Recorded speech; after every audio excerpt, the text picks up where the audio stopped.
नमः शिवाय। ओम नमः शिवाय। ओम नमः शिवाय। ओम त्र्यंबकं यजामहे सुगंधिं पुष्टिवर्धनम् उर्वारुकमिव बन्धनात् मृत्यु मोक्षे अमामृतः। ओम नमः शिवाय। जय जय भोले जय शंकर के जय कैलाश पति पति हर हर हर।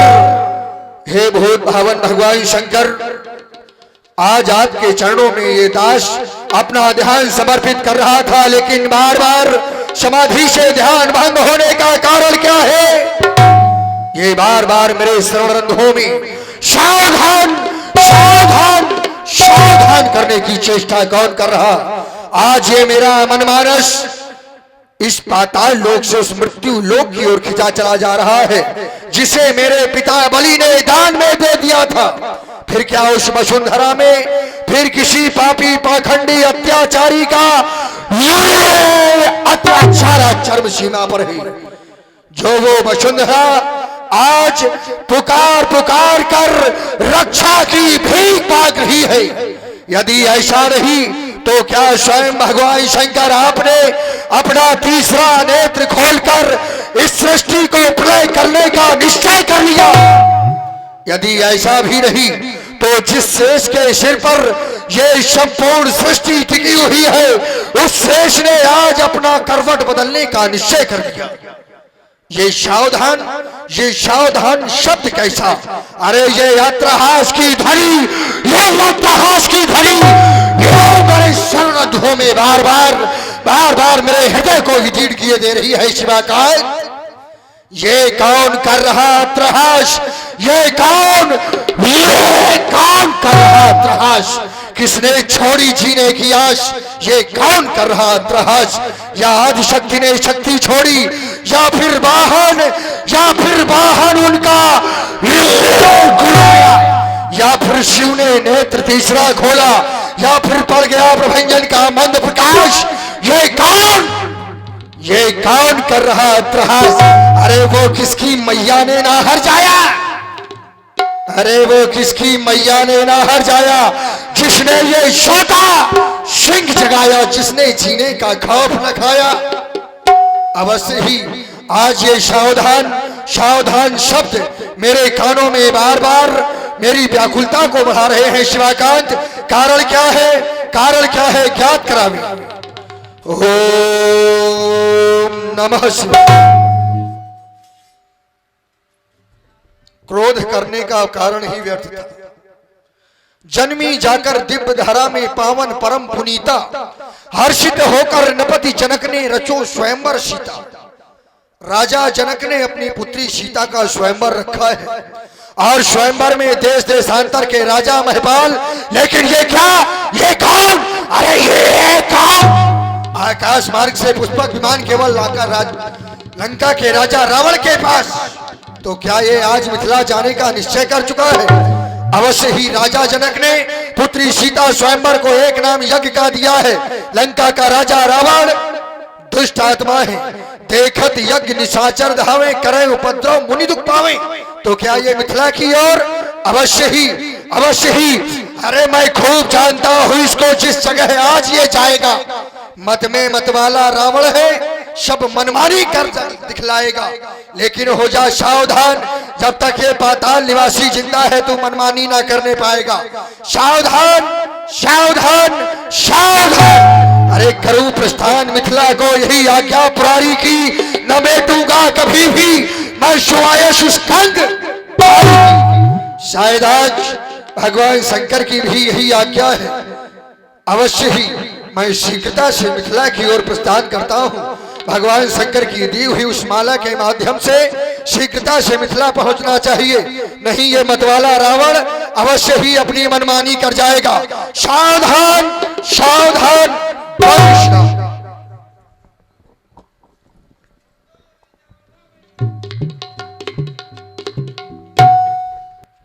मिथिला पहुंचा, देख रहा हूं बड़ी ही सुंदर समाज है राजा जनक की।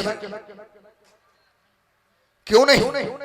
राजा जनक के द्वारा जो एक ज्ञानी को करना चाहिए, जो एक ज्ञानी को करना चाहिए वही किया जा रहा है। ना राजा जनक साधारण है, ना राजा जनक की यह नगरी साधारण है, ना निवास करने वाले यहाँ के जीव साधारण हैं। जिस नगरी के लिए कहा जाता है पुरनर नार सुभट सुचिशंता, धर्मशील ज्ञानी गुणवंता, ऐसी ज्ञानियों की समाज में राजा जनक के द्वारा इतने सुंदर दिव्य और भव्य कार्य का आयोजन किया जा रहा है। यहाँ पर आए हुए सभी देश देशांतर के राजा महपाल एक बार ये हृदय में विचार करें कि यहाँ पर कन्या का विवाह हो रहा है, सीता का स्वयंवर हो रहा है, तो जितने भी राजा यहाँ पर उपस्थित हैं केवल अपनी सहयोग की भावना लेकर बैठे। यदि सीता स्वयंवर में किसी भी राजा ने उपद्रव करने की चेष्टा की तो फिर सावधान सावधान सावधान सावधान होकर सभी लोग बैठे, क्योंकि ये योगी की समाज है और योगी की समाज में शांति विशेष है, और जहां पर शांति होती है वहां पर अवश्य ही कुछ ना कुछ सुखद घटनाएं घटती हैं। यहाँ भी यदि इसी प्रकार की शांति रही और सीता स्वयंवर में सहयोग सबका बना रहा तो वो घटना यहाँ पर आज जन्म लेगी, जिसकी प्रतीक्षा में न जाने कितने वर्षों से कौन कौन बैठे थे, सभी की प्रतीक्षा आज पूर्ण हो जाएगी। सावधान सावधान सावधान।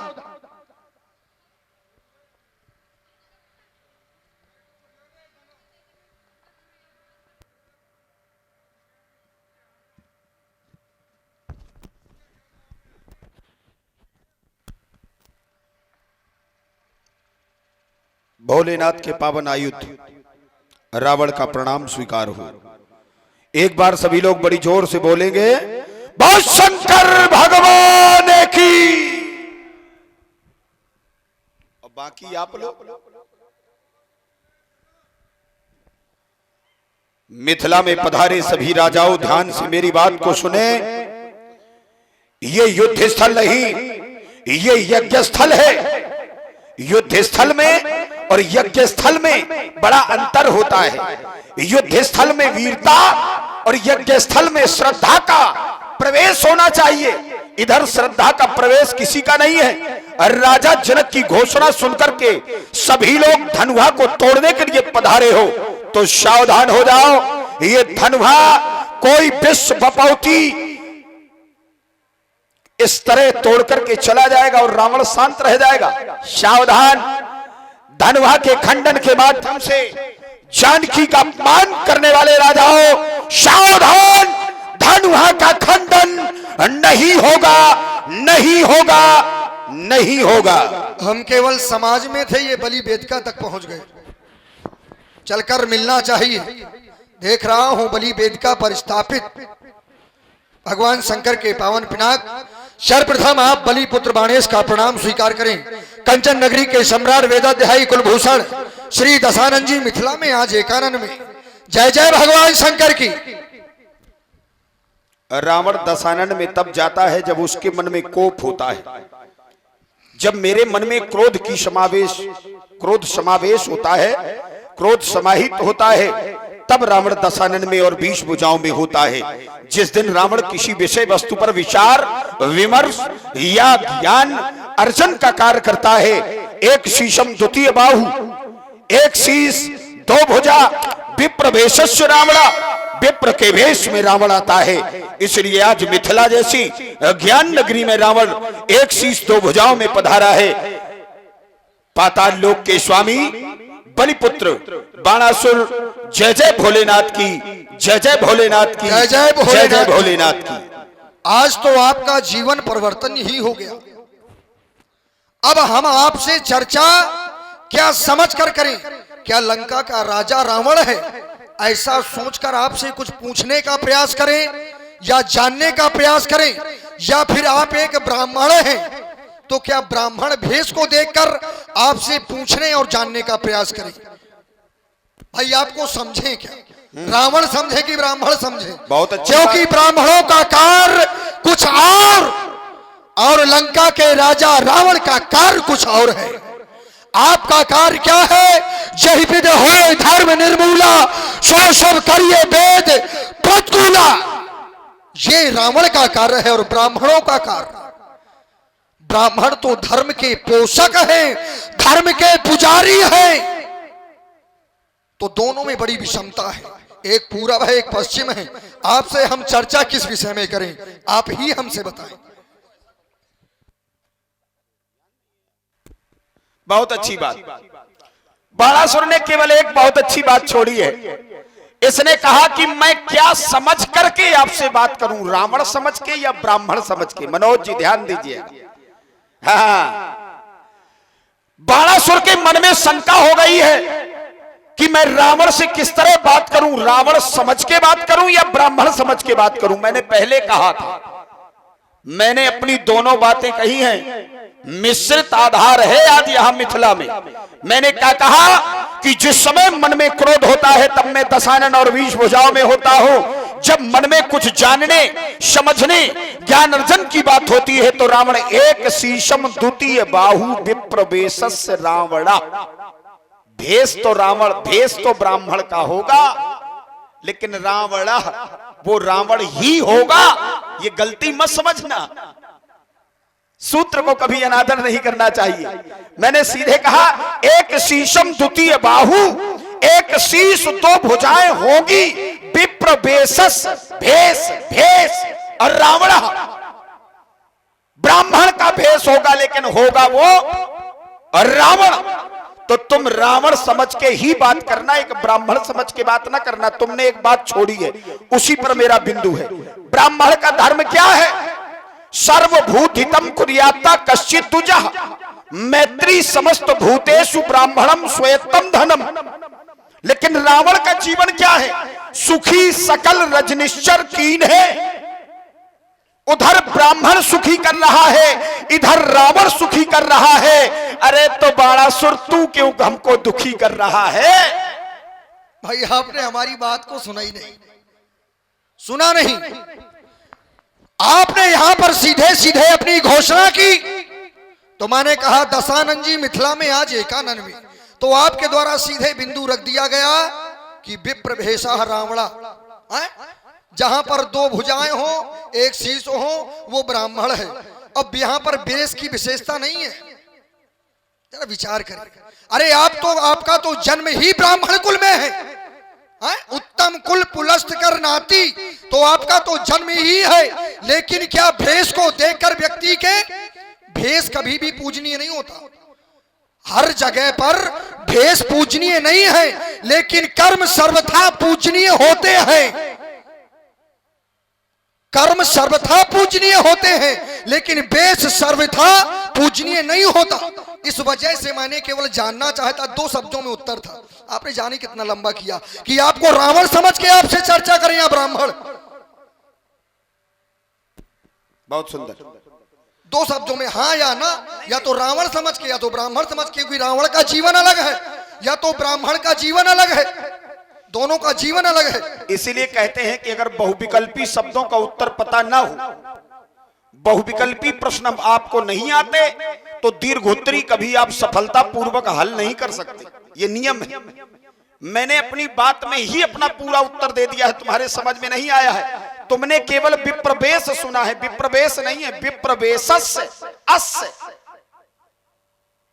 जो ब्राह्मण के रूप में देख रहे हो विप्रवेशस्य रावणा। अब तुम ना समझो तो इसमें मेरी गलती नहीं है। मुझे ब्राह्मण ना समझना। एक शीशम द्वितीय बाहु विप्रवेशस वेशस अस अस अहम विप्रवेशस रावणा। ब्राह्मण का वेश मत समझना, मैं रावण हूं। सीधे कह दिया, तुम रावण बन के मुझसे बात करना। पहले भी मैंने यही कहा था। ये बात। और देखिए बड़ा ही सुंदर संवाद सुन रहे हैं। रावण जी थोड़ा सा आप समझा करके कहिएगा कि जैसे विप्र भेषस राम राह। भाई आपका भेष विप्र का है, लेकिन आप रावण हैं, आप कह रहे हैं। चलिए आपकी बात यथार्थ सत्य है, लेकिन जब व्यक्ति किसी भेष में आ जाता है तो उस भेष जब अपना धारण कर लेता है उसके कर्म भी धारण करना चाहिए ना। एक क्षण बस व्यास जी, एक क्षण, केवल एक क्षण व्यास जी की बात का उत्तर दे दे। मैं विप्र का वेश बना करके आया हूं क्या? अभी बाणासुर ने कहा भी था कि मैं जन्मजात ब्राह्मण हूं। आप शायद मेरी बात को गलत समझ गए। क्या रावण ब्राह्मण नहीं है? मैं सब लोगों से पूछना चाहता हूं, हाथ उठाओ जरा। रावण ब्राह्मण है कि नहीं? हाथ उठाओ। ब्राह्मण है, उत्तम कुल पुलस्त करना है? तो विप्र वेशस रावणा, मैं ब्राह्मण होते हुए भी रावण हूं। चलिए आपकी बात हो गई। जब मैं एक शीश दो बाहु दो भुजाओं में होता हूं तब भी रावण ही हूं। वेश ब्राह्मण का है।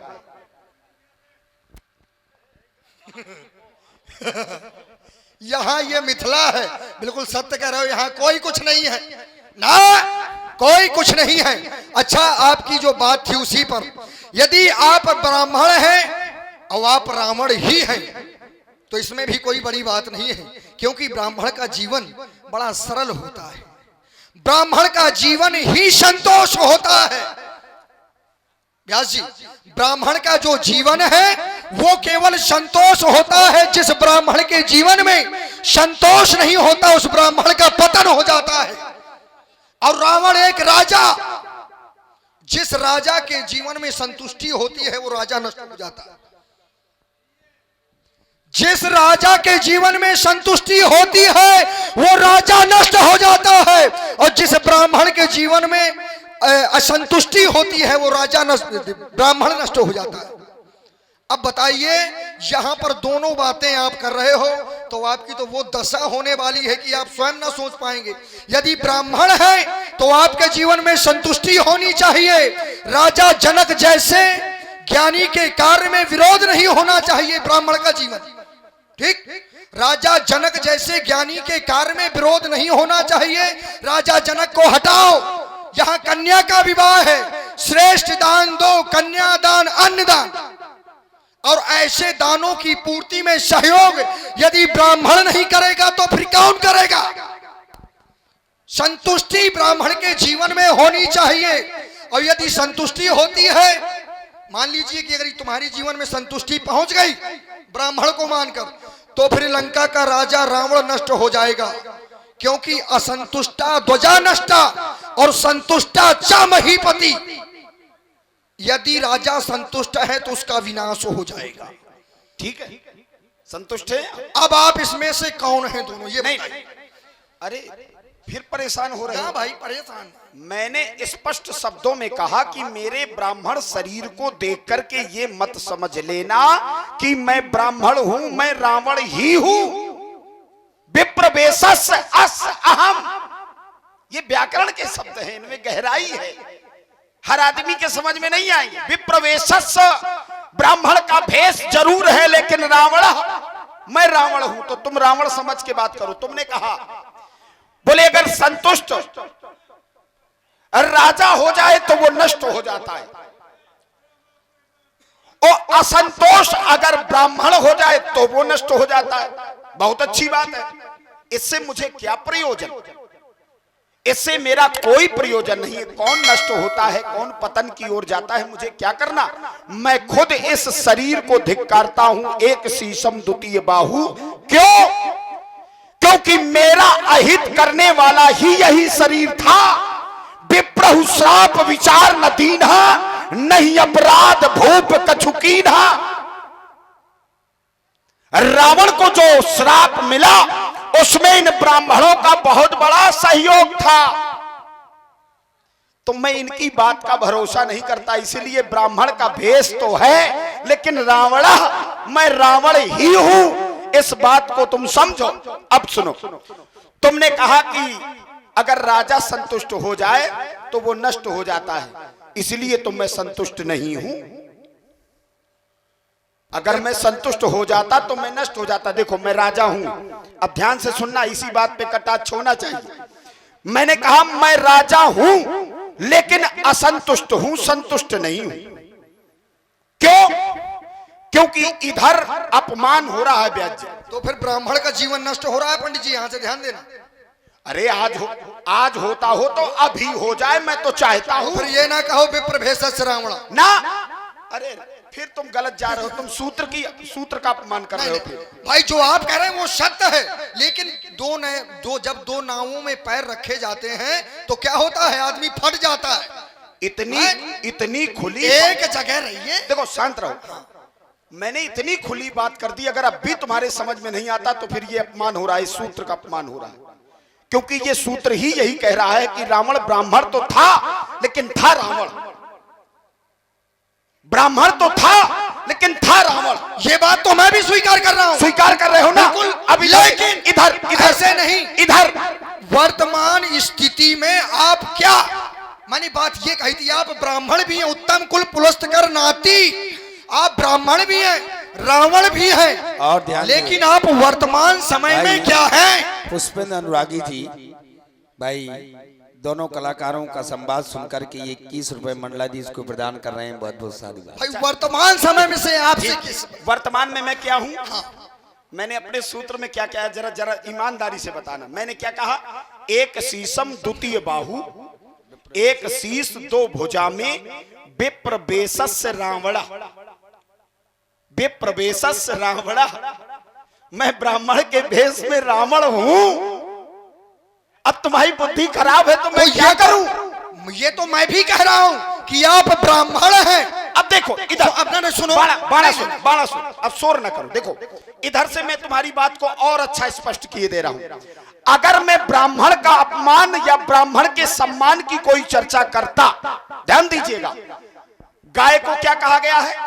33 करोड़ देवताओं के स्थान। गाय का शरीर जो 33 करोड़ देवताओं का स्थान है, ठीक। महिषुर माने क्या होता है? अगर मुझे ब्राह्मण शरीर से प्रेम होता, अगर ब्राह्मण शरीर का मैं संयोजक होता, तो फिर ये अपराध मैं मानस से कहूंगा। मैं ये अपराध नहीं करता। जय जय देश धेन तुझ, तुझ माने ब्राह्मण, जय जय देश धेन तुझ पावहु, नगर गांवपुर आग लगावहु। ये रावण की घोषणा ना होती, अगर उसे ब्राह्मण प्यारा होता तो तभी मैं कह रहा हूं कि ब्राह्मण का भेष तो है लेकिन हूं मैं रावण। इसमें कौन सी बड़ी बात आपने कह दी? कोई बहुत बड़ी बात है क्या? वो तो मैं भी स्वीकार कर रहा हूं, सूत्र गलत थोड़ी है, आप जो पढ़ रहे हैं बिल्कुल सही है। आप ब्राह्मण हैं, आप रावण भी हैं, ये मैं भी स्वीकार कर रहा हूं। भाई जो लिखा है वो गलत नहीं हो सकता।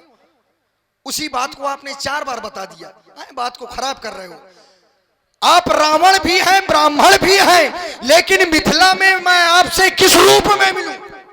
बात ये थी मेरी। ठीक, अभी या तो रावण में या तो ब्राह्मण में, दोनों एक साथ नहीं हो सकते। ठीक, एक क्षण, मैंने तुमसे कोई विशेषता यहां छोड़ी है कि तुम मुझसे रावण बन के मिलो कि ब्राह्मण बन के मिलो? मैंने तुम्हें कोई ऐसा वाक्य दिया है कि तुम मुझे दो में से एक? शांत रहो। मैंने अगर तुम्हें कोई ऐसा विकल्प दिया होता कि तुम मुझे रावण चयन करो या ब्राह्मण चयन करो, तुम बताओ। ठीक, तुमने बहस की तो मैंने बताया कि बोले तुम एक आनन और 2 शीश, 2 भुजा और 1 शीश में यहां क्यों आए हो? तो मैंने कहा मैं कोई और नहीं हूं, ये एक शीशम द्वितीय बाहु, विप्र भेषज रावणा, ब्राह्मण के भेष में रावण हूं। तब सीधी बात कहता जा रहा हूं, तब भी तुम्हें समझ में नहीं आया। ब्राह्मणों का तो मैं स्वयं हत्यारा हूं, तुम मुझे ब्राह्मण क्यों समझो? मैं अभी भी कह रहा हूं कि मुझे ब्राह्मण नहीं तुम रावण समझो, क्योंकि ब्राह्मण तो ढूंढ ढूंढ के मैं खुद मारता हूं। जय जय देश धेन तुझ पावहु, नगर गांवपुर आग लगावहु। मेरी बात को सीधे पकड़ो ना, 2 के चक्कर में ना पड़ो। और 2 नाव में पांव वो धरते हैं जिनकी दोनों नींव कमजोर होती है, जिनके निर्णय लेने की क्षमता कमजोर होती है। हम जो निर्णय शुरू से लेते हैं वही अंत तक लिए रहते हैं। दल बदलू नेता हम नहीं है बेटा, ठीक। हम हैं रावण, और रावण ने जो कहा किया सो किया। बस एक बात रावण में है, बस एक बात रावण में, आप नेता नहीं लेकिन अभिनेता हैं। और अभिनेता को अभिनय बहुत संभाल कर करना चाहिए, क्योंकि अभिनेता का जो अभिनय होता है उसे लोग चरित्र चित्रण करते हैं। और देखिए बड़ा ही सुंदर संवाद सुन रहे हैं। प्रभावित हुए दो भाई, छोटे से बच्चे भाई जितिन शुक्ला जी और भाई राम बाबू जी जो धौल से पधारे हैं भाई, उनके द्वारा ये 1 से 1 रुपए प्रदान है। बहुत बहुत साधुवाद। बड़ा ही सुंदर अभिनय और दोनों ही विद्वान कलाकार हैं। और यहाँ बैठ कर के मुझे भी बड़ा हर्ष हो रहा है कि चोट पे चोट संवाद हो रहा है। बहुत बहुत साधुवाद। पंडित जी देखिए, मेरा कोई प्रयोजन नहीं था इस बिंदु से, यद्यपि मैं तो इनसे मिलने आया था और ये बिल्कुल आप भी साक्षी हैं और ये समाज भी साक्षी है। मैंने केवल ये कहा था वेदाध्यायी कुलभूषण कंचन नगरी सम्राट दशानन जी मिथिला में आजे कनक। मैं तो केवल मिलने की भावना से आया था। मैंने केवल इतना कहा कि आप विप्र भेषज रावण। तो मेरी ये बात मुझको खटकी की कहीं ऐसा तो नहीं कि रावण के जीवन में परिवर्तन हो गया हो और मेरी कहीं चंद्रहास चल जाए, मेरी कहीं तलवार चल जाए तो अनर्थ हो जाए, क्योंकि मैं ब्राह्मणों के साथ अनुचित नहीं करता। और यहाँ जो विरोध कर गया, आपका विरोध भी हुआ है ना, पूछना मुझे इस वजह से पड़ गया कि सीता के स्वयंवर में कोई भी धनुष का खंडन ना करे, नहीं तो सावधान। अब यहाँ पर हम बैठे हैं तो हम भी इसकी रक्षा के लिए हम चाहते हैं कि ये टूट जाए, और आप इसका विरोध कर रहे हैं और वहां ब्राह्मण बता रहे हैं। यद्यपि मैं तो आपको रावण मान के मिला था, तब तो मैंने दशानंद जी आपको कहा, लेकिन आप विप्र भेषज रावण के, तो मैं ये सोच रहा था कि कोई ब्राह्मण न मारा जाए मेरे हाथों से। यही रुक ले, यही रुक ले।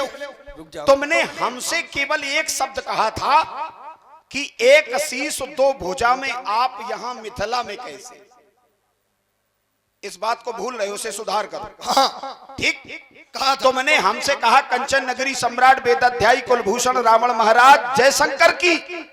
मैंने कहा जयशंकर की। तुम्हारा दूसरा प्रश्न यही था कि 1 शीश 2 भुजा में कैसे। तो मैंने बता दिया कि ऐसे 1 शीशम द्वितीय बाहु विप्र भेषज रावणा, 1 शीश 2 भुजा ब्राह्मण का शरीर होने के बावजूद भी मैं रावण हूं। अस्य अहम। अब तुम्हें भटकना नहीं चाहिए। तुमने क्या कहा कि लोग चरित्र चित्रण देखते हैं।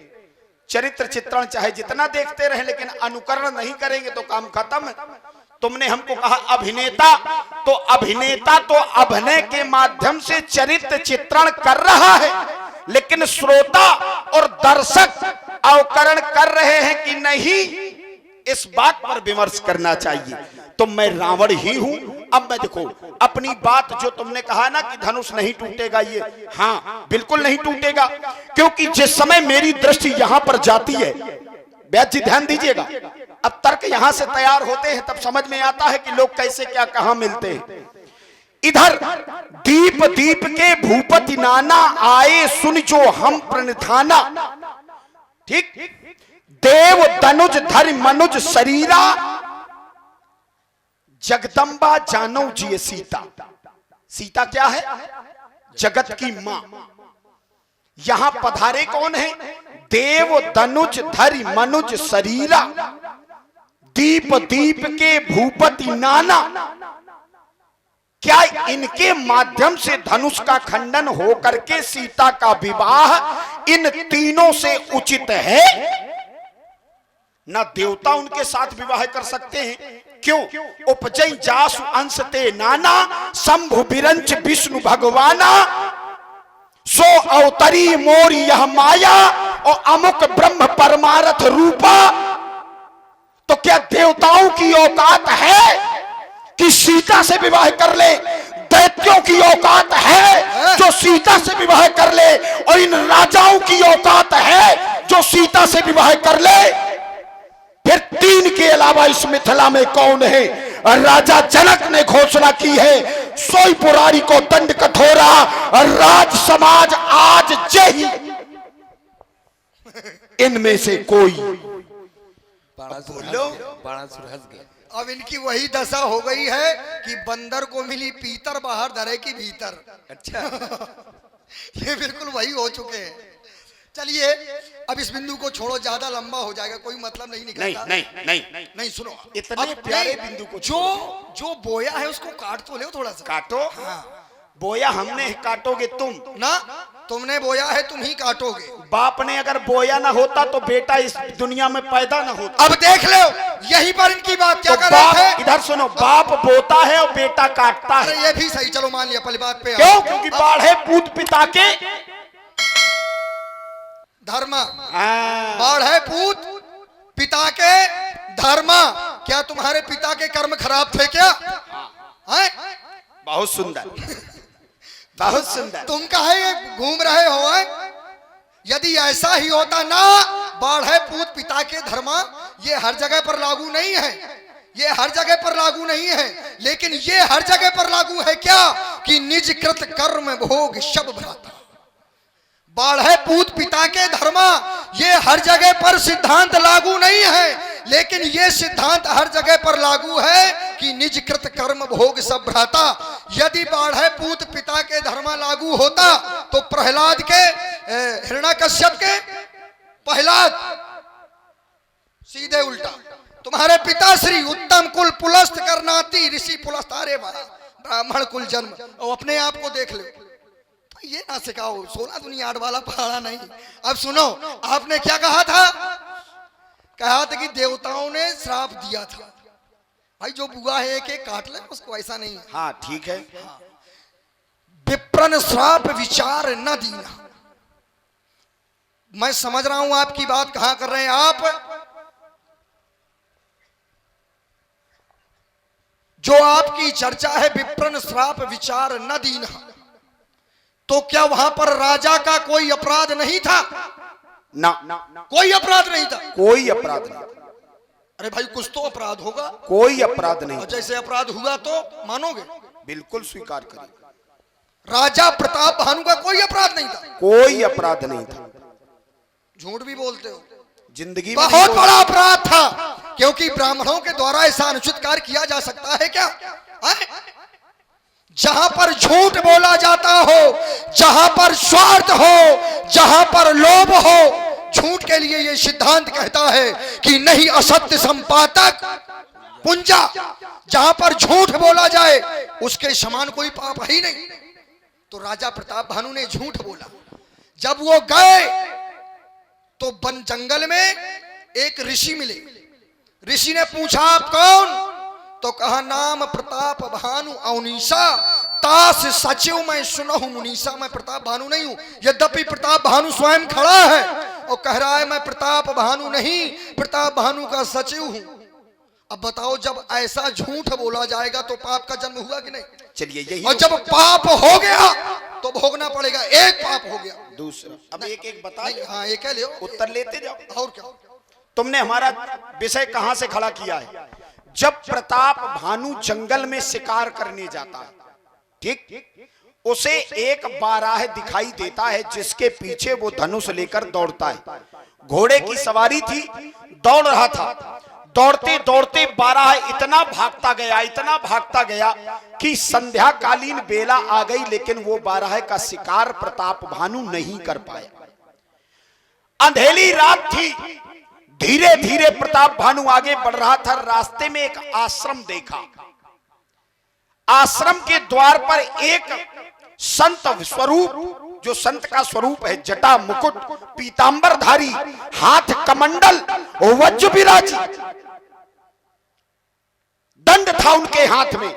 मैंने एक ब्राह्मण के सारे लक्षण जो एक कहे गए हैं, संत के सारे लक्षणों का परीक्षण किया। उतर तुरगते कीन प्रणामा। अब देखिए, अगर मेरे मन में झूठ बोलने का कोई प्रक्रम अगर होता तो मैं क्या घोड़े से उतर कर उन्हें प्रणाम करता?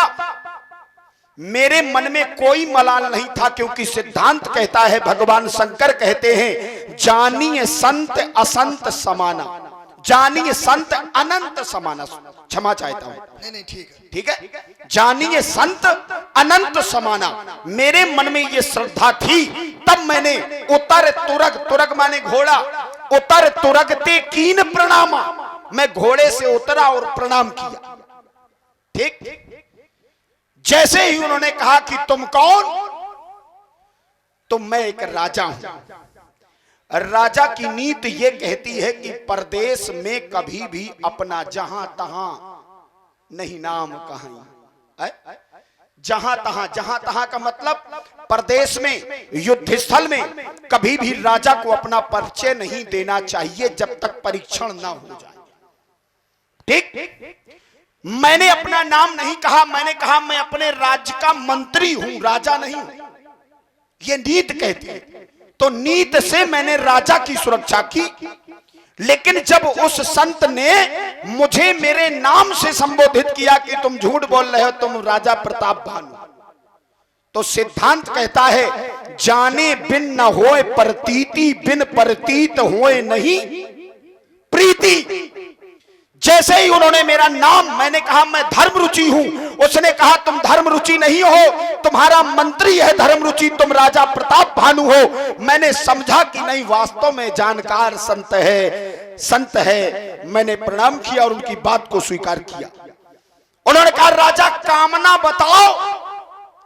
मैंने कहा बस आपने अपनी बात बता दी, अब सुन लो, दे दो। ऐसा थोड़ी है तुरंत परोसो। तेल दिया है बिना हम वजह तो में भरपेट खाते, बिल्कुल भरपेट खिलाएंगे, परेशान कोई न रहिए खिलाने आप। खिलाने वाला मिला नहीं। आपकी ही बात मेरी बात को मजबूत कर रही है। केवल प्रसंग लेकर भाई के ऐसा चलना बस। ऐसा थोड़ी है। यहां से लेकर विप्रहु श्राप विचार नदीना प्रसंग लेकर के चलना, पूरा ज्ञान हो जाएगा। अरे पंडित जी, जब आप संतुष्ट हो जाएं तब बता देना। क्या ऐसा बात थोड़ी है? जब संतुष्ट हो जाएं। जब तक संतुष्ट ना होंगे, भाई हम लोग आए यहाँ पर हैं कि सब कोई संतुष्ट हो जाए, और यदि संतुष्ट ना हुए तो क्या मतलब निकला। आपकी ही बात, अनंत माने क्या होता है? अनंत, अनंत परमात्मा का स्वरूप माना जाता है, परमात्मा ही मान लिया जाता है अनंत। हरि अनंत, हरि कथा अनंता, मतलब ब्रह्म में, परमात्मा में, जिसमें परमात्मा का दर्शन किया जाए। अनंत माने जहां गणना समाप्त हो जाती है उसको अनंत कहते हैं। ये व्याकरण का शब्द है, ये गिनती का शब्द है, अंतिम शब्द जिसे अनंत कहा गया है। ठीक, अनंत माने दशमलव के बाद, दशमलव के बाद अगर कोई शब्द लिखा गया है तो वो अनंत लिखा गया है। कोटि, दर्प, कंदर्प, बिहग, बेस, ब्रक, वज्र, बस ये सारे शब्द पीछे हो जाते हैं। अनंत माने गिनती की अंतिम स्थिति। जितना पता है उतना बता दिया तुमने, जितना पता है उतना बता दिया। अब जितना तुम्हें पता हो तुम बता दो। अब सुन ले भाई, कई बार ऐसा होता है कि एक ही शब्द वही होता है, लेकिन समय बदल जाने के कारण या स्थान बदल जाने के कारण उसी शब्द के भावार्थ बदल जाया करते हैं। उदाहरण स्वरूप हाँ, दो जगह भावार्थ बदल दो।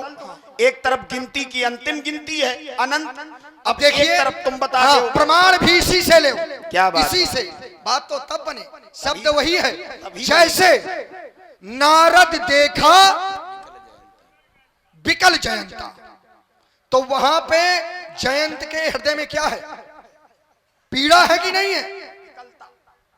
व्याकुलता, कष्ट है। अरे मार रहा है सीख का बाण, चक्कर में पड़े हो। नारद देखा बिकल जयंता, प्राण उसके बिल्कुल गद्दी में आ लिए घूम रहा है, तो वहां पे व्याकुलता है जयंत के हृदय में। अब सुनिए, शब्द विकलता है, विकल, और एक जगह कभी भविष्य में देख विकल भई युगुल कुमार, वहां पर क्या है? प्रसन्नता। एक जगह कष्ट, एक जगह प्रसन्नता, शब्द केवल वही है। बस यही रुक जाओगे? बिल्कुल रुक जाओ। बहुत अच्छा प्रसंग पकड़ा, बस यही तो होता है। इधर सूपनखा विकल नहीं हुई है। देखो, कोई ये ना कहे कि धनुष यज्ञ से हटके संवाद कर रहे हैं। हम तो रच महेश मनमानस राखा, जान सु शिवास, जान सु समय शिवासन भाखा। हम श्री मानस से आपको केवल जोड़ने का काम कर रहे हैं। इन्होंने कहा कि विकलता का अर्थ होता है व्याकुलता। अब व्याकुलता का अर्थ क्या होता है, मैं केवल इतना तुमसे पूछूंगा। व्याकुलता क्या है? तड़प, चाहत, ये है व्याकुलता। कष्ट में पीड़ा शब्द आता है।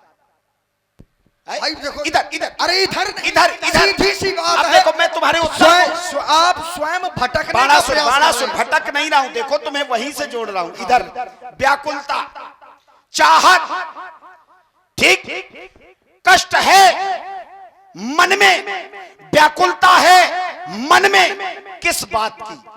इधर जयंत के मरने की। जयंत मरना नहीं चाहता, इसी बात की तो व्याकुलता है। नारद देखा विकल जयंता, तुमने यही कहा, नारद देखा बिकल जयंता, लाग दया कोमल चित संता। बिकलता को देखा, इधर देख बिकल भई युगल कुमारा। अब इधर से जोड़ेंगे कैसे, इधर जैसे ही सूपनखा वहां पहुंचती है, जैसे ही सूपनखा वहां पहुंचती है तो क्या करती है, क्या करती है? सीधे सीधे उसने कहा है कि जैसा तुम्हें बनाया है, जैसे तुम हो, तुम मेरे योग्य हो। ताते अब तक, अगर तब से अब तक मैं कुंवारी होती तो मोहिसम तुम सम पुरुष न मोसम नारी, यह संयोग विधि रचा बिचारी। ताते, ताते का, ताते से ही पूरा अर्थ बदल जाता है। पंडित जी कहानी ना सुना, अरे आपने सीधे सीधे कहा था कि दो बताओ, मैंने दो बताए। बात तो यही है भाई, ज्यादा बोलने से कोई मतलब थोड़ी निकलता है। इधर इधर, अब देखिए इधर इधर ना, अब ऐसा थोड़ी है बोलने दे रहे हैं तो आप क्या बोलेंगे। अरे यहाँ पर केवल विकलता शब्द था, शब्द विकल यहाँ भी है, शब्द विकल वहां भी है, लेकिन दोनों के जीवन में बहुत बड़ा परिवर्तन है। देखकर चौंक जाना, हर्षित हो जाना शूर्पणखा के हृदय में, और विकल इधर प्राणों की रक्षा लिए आ घूम रहा, प्राणों की पड़ी है उसको। लाग दया कोमल चित संता। नारद देखा विकल जयंता, लाग दया कोमल चित संता, उसके प्राणों की वहां पड़ी है, और वहां शूर्पणखा के प्राणों की आ पड़ी है। क्या वो देख के प्रसन्न हुई है, हर्षित हुई है, देख के चौंकना जिसे कहते हैं। जहाँ दुख होता वही दया होती है, कष्ट होता है। तो देखिए शब्द एक ही है लेकिन परिवर्तन हो जाते हैं। वैसे ही उस संत को अनंत की कोटि में केवल वहां परमात्मा स्वरूप दर्शन उसको माना जाएगा।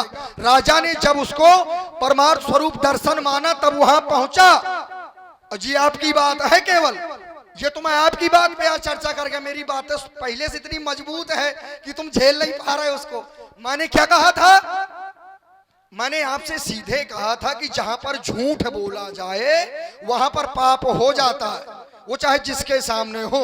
नहीं असत्यशम पातक पुंजा, राजा प्रताप भानु ने झूठ बोला, नाम प्रताप भानु अवनीसा, तास सचिव में सुनहु मुनीसा। झूठ बोला सो पाप हुआ, पाप का दंड भोगना पड़ेगा, क्योंकि सिद्धांत है निजकृत कर्म।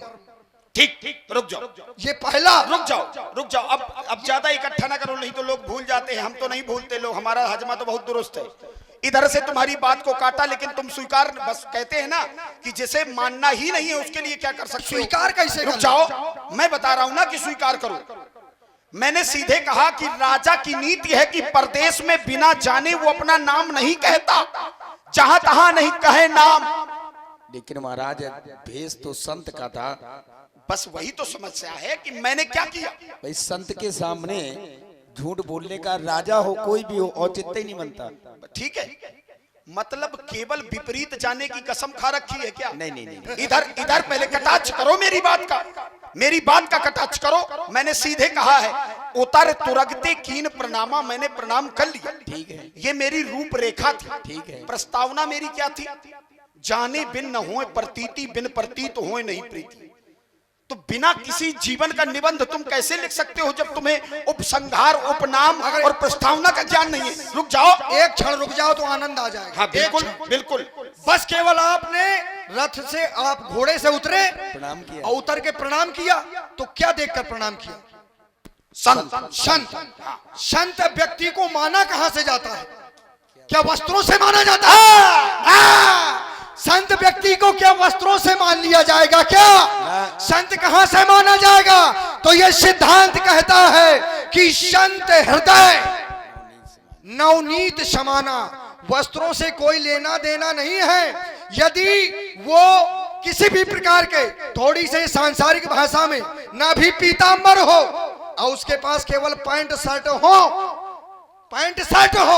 लेकिन यदि उसका हृदय कोमल है तो वो व्यक्ति संत कहलाने के योग्य है। ये सिद्धांत कहता है पीले वस्त्र पहन लेने से, पराया धन अपनाने से, पराई स्त्रियों को अपनाने से, वस्त्र तो पीले हैं और ये सब कर्म हो, क्या उसको संत कहोगे? ठीक, अब रुक जाओ। तो आपको प्रणाम करना उचित था। फिर वहां रुक जाओ, कहते हैं ना कि सबाई ब्याज नहीं देना चाहिए किसी को, सबाई नहीं देना चाहिए, तो नहीं तो उल्टा फंस जाता है आदमी।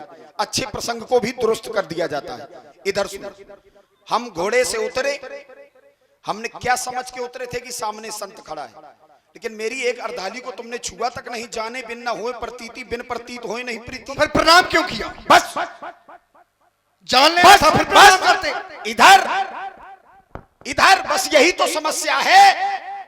क्षत्रिय के लक्षण 7 बताए गए हैं, ब्राह्मण के लक्षण 9 बताए गए हैं, शूद्र के लक्षण 3 बताए गए हैं और संत के लक्षण 11 बताए गए हैं। तभी संत एकादशी का व्रत रखते हैं। अब प्रसंग को काटना नहीं, बहुत अच्छा है, हजम कर सको तो सीधे हजम करना। मैंने संत के लक्षणों को देखा, जटा मुकुट, तन पीतांबर धारी, ये भेष है। और कहते हैं भेष की पूजा होती है, भेष की पूजा होती है, स्वरूप की पूजा होती है, सगुण उपासक है ये सारा संसार। ठीक, भेष की पूजा होती है। मैंने क्या देखा, सामने अगर आपके कोई 3 धागे का जनेऊ पहने खड़ा होगा, तुम क्या समझोगे उसे? नहीं, योगी।